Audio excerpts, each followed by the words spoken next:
शब्दों को छुपाते क्यों हैं आप? चोरी करोगे तो हाथ काटा जाएगा, बलात्कार करोगे तो औजार काटा जाएगा, गंदी नजर से औरत को देखोगे तो आंख निकाला जाएगा, झूठ बोलोगे तो जुबान काटा जाएगा, और किसी मासूम की हत्या करोगे तो तुम्हारा भी सर तन से जुदा किया जाएगा। ये है इस्लाम, ये है इस्लाम। कौन मुसलमान दाढ़ी टोपी वाला मंदिर जा रहा है जो तुम जाते हो मजार पे? और हमारे अल कुरान ने तो मजार परस्ती मना किया है, गुनाह कहा है। सनातनियों को अपने जोश को दोबारा लाना पड़ेगा, अपने सिविलाइजेशन को मानना पड़ेगा। मंदिर के सामने हम लोग खड़े हैं, इनसे बातचीत करेंगे और जानेंगे कि जो प्रधानमंत्री नरेंद्र मोदी ने जिक्र किया है यूसीसी का, अगली बार जब उनकी सरकार बनेगी यानी कि 4 जून को सरकार बनने के बाद क्या लग रहा है प्रधानमंत्री नरेंद्र मोदी जो यूसीसी लाने वाले देश के अंदर वो कितना सही है, इन्हीं मुद्दे पर बातचीत करते हैं। पहले तो मैम आपका बड़े दिनों के बाद बहुत बहुत स्वागत है हमारे चैनल। हर हर महादेव, हनुमान महादेव। कैसे हैं? बहुत अच्छी हूँ, बड़े मजे में हूँ, और मंदिर आ गई, पूजा कर लिया, क्योंकि 3 दिन पहले मुझे मस्जिद नहीं एंटर करने दिया गया। कहाँ पर?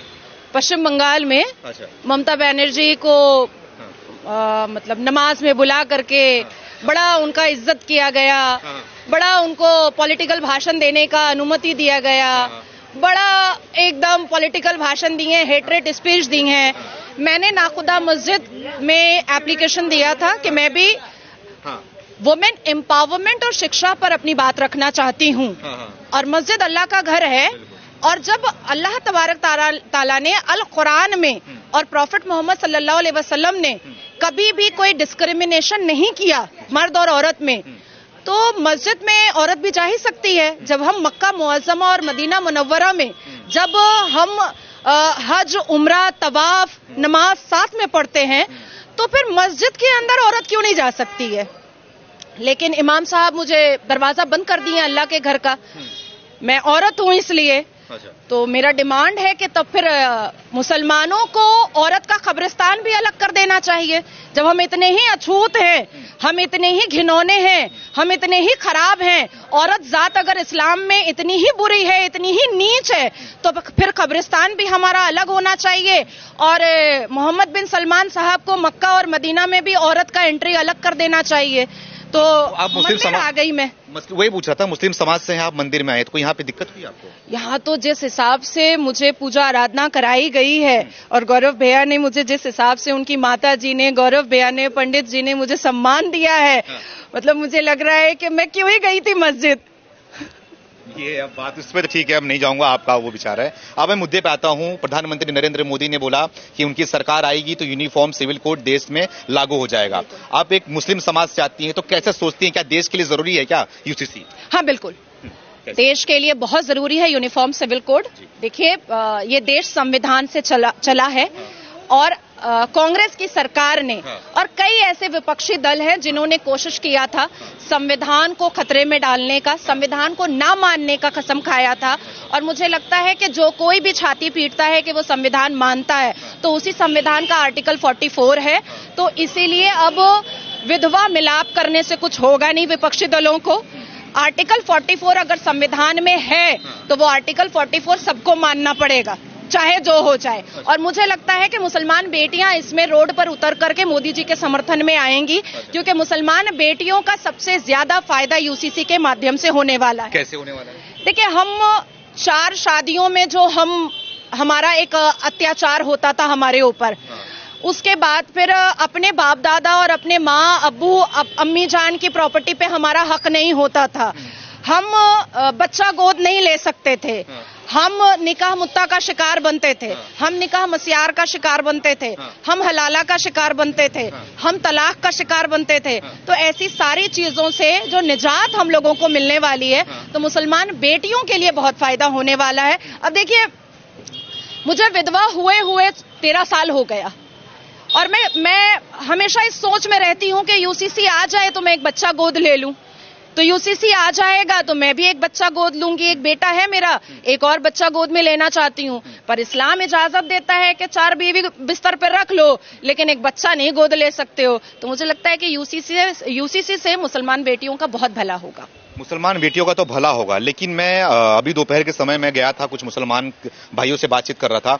उनका मानना था कि हम शरीयत को मानेंगे, हमारा शरीयत जो हमें कहता है हम उसी को मानेंगे, हम संविधान को नहीं मानेंगे, भले ही कितना मोदी जी कानून ला दें। तो सवाल इसमें ये उठता है, ठीक है वो शरीयत की मानते हैं, है ना, लेकिन शरीयत में जो सजा लिखा गया है कि अगर तुम चोरी करोगे तो हाथ काट दिया जाएगा, तुम बलात्कार करोगे तो जो भी है उसमें वो कर दिया जाएगा। तो जो इसमें कानून लिखा गया, उसमें शरीयत में लिखा गया है। शब्दों को छुपाते काहे हैं आप? शब्दों को छुपाते क्यों हैं आप? चोरी करोगे तो हाथ काटा जाएगा, बलात्कार करोगे तो औजार काटा जाएगा, गंदी नजर से औरत को देखोगे तो आंख निकाला जाएगा, झूठ बोलोगे तो जुबान काटा जाएगा, और किसी मासूम की हत्या करोगे तो तुम्हारा भी सर तन से जुदा किया जाएगा। ये है इस्लाम, ये है इस्लाम। और इसीलिए मोहम्मद बिन सलमान और हमारे मोदी जी की खूब पटती है, क्योंकि ये कट्टर हिंदू हैं और वो कट्टर मुसलमान हैं। ये कट्टर श्रीमद् भगवत गीता मानने वाले हैं और वो कट्टर अल कुरान मानने वाले हैं, इसीलिए दोनों की पट रही है। ये जो शरिया वाले हैं ना, ये सिर्फ चिटिंगबाज मुसलमान हैं, इसके अलावा कुछ नहीं है। आने दीजिए दोबारा सरकार मोदी जी की, 411 पार होने दीजिए। सबसे ऊंची आवाज मेरी होगी वक्फ बोर्ड पर। जितनी भी जमीन हड़प करके बैठा है उस पर मैं वेरिफिकेशन स्टार्ट करवाऊंगी। सबसे पहले हलाल सर्टिफिकेशन को दोबारा केस ऊपर मैं उठाऊंगी। शिक्षा नहीं लेंगे ये, जलसा जुलूस के लिए और शादी और बारात के लिए इनके पास बड़ा पैसा होता है मुसलमानों के पास। मोहम्मद बिन सलमान ने इतना रिफॉर्मेशन ले आए वो अरब में। अवैसी यहाँ का नेता बनता है, गली कूचा का लफंगा आदमी, शेरवानी पहन करके सबको ये करवाता है कि हमको मुसलमान बोलो। काहे नहीं बन रहा है मोहम्मद बिन अब्दुल्ला मस्जिद? अब कहेगा कि राम मंदिर बना। अरे राम मंदिर किसी के बाप के पैसे से बना है क्या? राम मंदिर क्या सरकार के पैसे से बना है? राम मंदिर सनातनियों के पैसे से बना है। तो बुखारी और मदनी क्यों नहीं खड़ा हो जा रहा है मोहम्मद बिन अब्दुल्ला मस्जिद बनाने के लिए? इनके पास मस्जिद बनाने का पैसा नहीं है, लेकिन शादी में करोड़ों रुपए उड़ाने का बहुत पैसा है, जलसा जुलूस कराने का बहुत पैसा है, शायर लोगों को बुला करके शायरी करवाने का बहुत पैसा है, लेकिन मस्जिद के लिए पैसा नहीं है। तो ये सारी चीजें सामने खुलकर आएंगी। एक बार फिर से मोदी जी को 411 पार करके शपथ लेने दीजिए। तो क्या बस यही सब मुद्दा छेड़ के मोदी जी 400 लाएंगे क्या? अब उनको मतलब कि सवाल मोदी जी कहाँ छेड़ रहे हैं भाई मुद्दा? बोल रहे कि मैं मुसलमान लड़की हूँ, मुझे रिफॉर्मेशन चाहिए, मैं रिफॉर्म करना चाहती हूँ, मैं मुसलमान बेटियों को पढ़ा लिखा शिक्षित देखना चाहती हूँ, मैं मुसलमान बेटों को कामकाजू देखना चाहती हूँ। मदरसे में क्या मिलेगा भाई पढ़ करके? मदरसे से पढ़ करके कोई मुसलमान लड़का इंजीनियर डॉक्टर बन सकता है क्या? तो बनेंगे ना। तो सरकार का काम है मौलवी बनाने का? सरकार पंडित बना रही है क्या जो सरकार मौलवी बनाएगी? आप मतलब इतने उसमें गुस्से में बोल रही हैं, ठीक है, लेकिन ये बताइए मुझे आप नहीं, गुस्से में नहीं हूं भैया, आपको समझना पड़ेगा।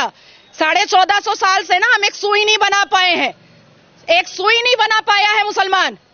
बड़ी बड़ी लंबी लंबी बातें हम अवैसी की सुनते हैं। अच्छा। और शिक्षा के ऊपर कोई काम नहीं हुआ है। किसी भी तरीके का रिफॉर्मेशन नहीं आया है इस्लाम में। आपको नहीं पता है कि क्या दुर्दशा है मुसलमानों की। हम मुसलमान भारत को आप डेटा में निकाल करके गूगल में देखिए, शिक्षा में भारत 79% शिक्षित लोग हैं। सच्चर कमीशन का रिपोर्ट देखिए, हम मुसलमान दलित से भी पीछे हैं शिक्षा में, क्योंकि हम पढ़ना नहीं चाहते हैं। खाली तलवार दिखाओ शलवार पहनाओ, तलवार दिखाओ शलवार उतारो, यही काम है। इससे निकलेगा मुसलमान तभी जब मुसलमान शिक्षित होगा। मुसलमानों को शिक्षित होना पड़ेगा, तभी उनके अंदर रिफॉर्म हो, तभी वो रिफॉर्म हो पाएंगे। तो मोदी ने क्या किया 10 सालों में मुसलमानों के लिए, खास करके क्या किया मोदी ने? देखिए, अब तो मुल्लाओं का काम भी मोदी जी को करना पड़ रहा है। वो बोल रहे हैं कि अल कुरान में 800 बार इंसानियत का बात है, 306 बार शिक्षा की बात है। पसमानदा मुसलमान सामने आओ, एक हाथ में कुरान ले लो, दूसरे हाथ में कंप्यूटर ले लो। ये तो मोदी जी को बोलना पड़ रहा है। बेचारा अवैसी सोच रहा है मेरा भी काम मोदी जी को करना पड़ रहा है, क्योंकि अवैसी तो कर नहीं रहा है। अवैसी तो मुसलमान बेटियों का खाली सलवार झांकते रहता है। Age of puberty is age of marriage. Owaisi का तो यही काम है, सलवार झांकने का, इसके अलावा तो और कोई काम नहीं है। ये बताइए मुझे आप कि ये जो कानून जो कांग्रेस सरकार में रही है, मतलब कि 55 से 60 साल तक कांग्रेस राज की देश के अंदर, जो कानून बनाया गया मुस्लिम पर्सनल लॉ बोर्ड और वक्फ बोर्ड को, तो क्यों मतलब कि ये मुसलमानों के लिए ही क्यों बनाया गया है वक्फ बोर्ड और मुस्लिम पर्सनल लॉ बोर्ड? हिंदुओं के लिए कोई दूसरा बोर्ड, कोई कानून नहीं है क्या? इनको मतलब छोड़ दिया गया था कि हिंदू अपने हिसाब से रहे, मुसलमानों के लिए तो ये बोर्ड रहेगा, इस हिसाब से मुसलमान चलेंगे? क्या वजह है? देखिए, हमारा दुर्भाग्य है कि जिसको हम राष्ट्रपिता बोलते हैं, हालांकि मैं गांधी जी को राष्ट्रपिता नहीं मानती हूं, क्योंकि मैं भारत माता बोलती हूं। वो कभी भी, गांधी जी ने कभी भी 82.7% सनातनियों को अपनी ताकत उन्होंने समझा ही नहीं, कभी नहीं समझा। और यही यहां से ही भारत का दुर्भाग्य स्टार्ट हुआ। जब से नेहरू से लेकर के मनमोहन सिंह जी की सरकार थी, तब से कश्मीर से कन्याकुमारी तक सिर्फ बम फुटता था।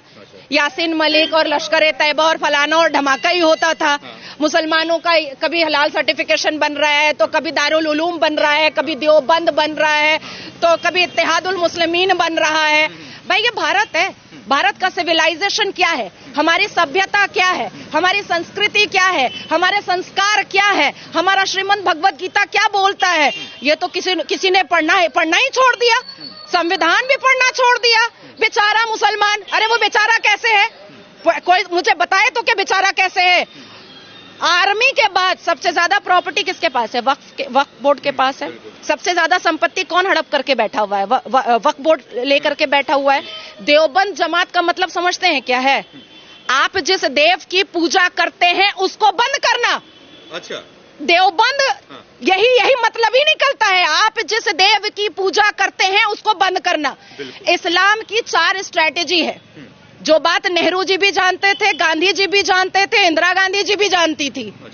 अल तकैया, दाई, जिहाद, जजिया। अब बोलिए अल तकैया क्या है? अल तकैया हिंदू मुस्लिम भाई भाई, आपका खून लाल मेरा खून लाल, हम दोनों संविधान को मानेंगे जब हम टुकड़े टुकड़े गैंग रहते हैं। जब इस्लाम के मानने वाले थोड़े थोड़े होते हैं तब। उसके बाद फिर आ जाता है दाई।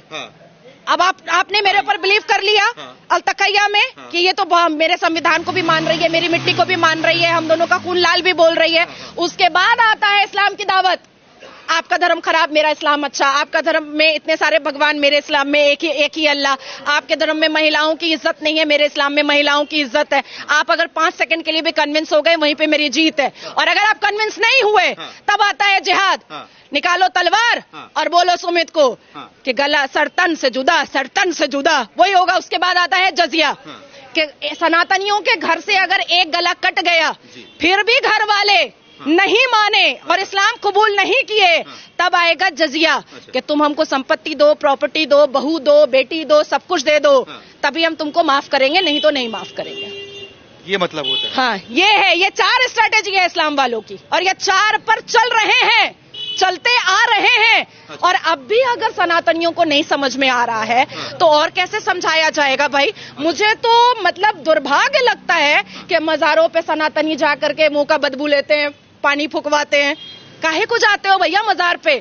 कौन मुसलमान दाढ़ी टोपी वाला मंदिर जा रहा है जो तुम जाते हो मजार पे? और हमारे अल कुरान ने तो मजार परस्ती मना किया है, गुनाह कहा है। सनातनियों को अपने जोश को दोबारा लाना पड़ेगा, अपने सिविलाइजेशन को मानना पड़ेगा। नेहरू और गांधी और इंदिरा गांधी ने आपसे जो गुरुकुल छीना है, उस गुरुकुल कल्चर को दोबारा लाना पड़ेगा। लग रहा है आ जाएगा। हाँ, एकदम आ चुका है। विजन, फोकस, सब कुछ क्लियर है। हाँ। जो कोई भी भारत की मिट्टी और भारत की धरती पर रह करके हाँ। शरिया लॉ मनवाना चाहेगा, हाँ। उसको वाघा बॉर्डर भी दिखाया जाएगा, बड़े आराम से दिखाया जाएगा। और एक बात अंत में कह दे रही हूं आपको, हाँ। वोट आ रहा है। हाँ। सारे भारत के सनातनियों को वोट का बटन दबाते वक्त यादव नहीं रहना है, दलित नहीं रहना है, क्षेत्रीय नहीं रहना है, ब्राह्मण नहीं रहना है, सिर्फ सनातनी रहना है। अखंड भारत का जिसके आंख में सपना है, वो कमल पर बटन दबाएगा, वो कमल पर बटन दबाएगा। जिसके आंखों में भारत की उन्नति, डेवलपमेंट और सक्सेस का सपना है, वो कमल पे बटन दबाएगा। जिसको अपनी बहू बेटियों को सुरक्षित रखना है, वो कमल पे बटन दबाएगा। जिसको पीओके वापस लेना है, वो कमल पे बटन दबाएगा। अरे वाह, मतलब कि आप इतना खुल के मुस्लिम समाज से आती हैं, मंदिर में दर्शन करती हैं, जय श्री राम का और महादेव का नारा लगाती हैं, ये ओम नमः शिवाय का पट्टा पहनती हैं, तो आपको डर नहीं लगता कभी आपको काफिर न घोषित कर दिया जाए वहां से? देखिए, मुझे तो डर वर नहीं लगता, और किससे डर लगेगा? ये चुन्नू मुन्नू पहले समझा दे मुझे कि ये कुरान मानता है कि नहीं मानता है। अगर अवैसी या मदनी या बुखारी या तौकीर कुरान मान रहा होता तो सारे मजारों पे हथौड़ा चल चुका होता, क्योंकि अल कुरान में तो मजार परस्ती गुनाह है, मैंने आपको बताया, फिरका परस्ती गुनाह है। अल्लाह तबारक ताला ने अल कुरान में साफ लफ्जों में कहा है कि मेरी उम्मतों को फिरके में मत बांटो। एक अल कुरान को सारे मुसलमानों को मानना है, और उनकी पहचान सिर्फ एक अल कुरान है। तो कहां से आया? All India Muslim personal law board, कहां से आया हदीस, कहां से आया बहश्ती ज़ेवर, कहां से आया सही अल बुखारी। तो ये पहले खुद को तो साबित कर ले कि ये पक्के मुसलमान है, ये पहले खुद को तो साबित करे, बाद में मुझे साबित करवाएंगे। तो आपके लिए बोलते हैं यही ना कि आप पक्की मुसलमान है ही नहीं हो, क्योंकि आप इस्लाम के खिलाफ बोलते हो, मौलवी के खिलाफ बोलते हो, सबके खिलाफ बोलते हो, खाली बस सनातनियों के साथ में आती हो, मतलब कि आप पक्के हो नहीं। नहीं, देखिए, अवैसी की बात को मैं क्यों मानूं? कौन है वो? एक गली का नेता है, और अभी कुछ दिन के बाद माधवी लता जी जो लपेटेंगी उनको, मैं जाने वाली हूं वहां भी। जी हाँ, कंपेनिंग में जा रही हूं मैं। तो हम दोनों बहनें जब मिल करके मंच पर बात करेंगे ना अवैसी के बारे में, तो जोड़ा अवैसी का चेयर ना 1984 से लेकर के 2024 में हिला के ही छोड़ेंगे। एकदम हर हर महादेव का नारा लगा करके मंच पे चढ़ूंगी मैं भी देखती हूँ कि अवैसी कैसे फतवा जारी करवाता है। अल कुरान के पन्ने, सूरा, आयत, वर्सेस, सब बोल करके बोलूंगी कि ये जाली मुसलमान है, अवैसी जाली मुसलमान है, अवैसी चिटिंगबाज मुसलमान है। अवैसी को कुरान की आयत, सूरा, वर्सेस अगर सुनना है तो मेरे साथ आकर के कन्फ्रंटेशन करे। अगर 1% भी अवैसी को हिम्मत है तो मैं रहूंगी हैदराबाद में 1 हफ्ते के बाद, आए मेरे सामने। चैलेंज तो ठीक है, वो वैसे स्वीकार करते कि नहीं करते वो बात की बात है। अब ये बताइए, आपकी जो मोदी जी ने संकल्प पत्र जारी किया वो आपको कैसा लगा? क्योंकि तेजस्वी यादव की बात करें तो वो बोल रहे हैं कि इसमें कुछ काम की बात है नहीं, ना तो युवाओं की बात है, ना रोजगार की बात है, ना महंगाई की बात है, और ना बेरोजगारी की बात है। इसमें सिर्फ और सिर्फ इनके मतलब की बात है और बेकार की बातें हैं सब इसके अंदर। क्या कहना चाहेंगी आप? तो क्या करे, कांग्रेस का पढ़े मैनिफेस्टो, जो 1 लाख रुपया महिलाओं को मिलेगा, वो सब हवाबाजी है, वो पूरा मुस्लिम लीग वाला मैनिफेस्टो है। आपने सुना राहुल गांधी को? खटाखट आपके अकाउंट में 8,500 रुपए जाएगा। देखिए, राहुल गांधी के हिसाब से तो भारत के युवा जो है ना वो पाकिस्तान के युवाओं से भी बदतर है। तो क्या करें, मैं राहुल गांधी की बात मान लूं?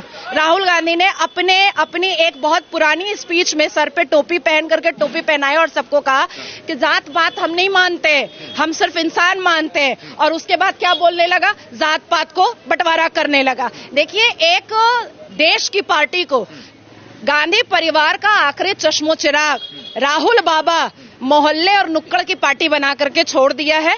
और मुझे अब ऐसा लगता है कि पूरे देश में 2-4 तो सिर्फ काउंसिलर बच जाएगा कांग्रेस का आने वाले वक्त में, इसके अलावा कोई ना बचने वाला।